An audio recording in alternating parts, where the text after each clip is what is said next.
Breaking news చూస్తున్నాం. పలు కేసుల్లో రిమాండ్ ఖైదీగా ఉన్న వల్లభనేని వంశీ తీవ్ర అస్వస్థతకు గురయ్యారు.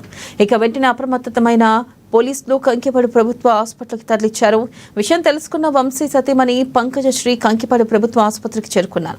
కృష్ణా జిల్లా వైసీపీ అధ్యక్షుడు మాజీ మంత్రి పేర్ని నాని సైతం ఆసుపత్రికి వచ్చారు. ఆసుపత్రిలో వంశీకి చికిత్స అందిస్తున్నారు వైద్యులు. నకిలీ ఇళ్ల పట్టాల కేసులో కంకిపాడు పోలీస్ కస్టడీలో ఉన్న గన్నవరం మాజీ ఎమ్మెల్యే వల్లభనేని వంశీ శ్వాసకోశ సమస్యలతో ఇబ్బందులు ఎదుర్కొంటున్నారు.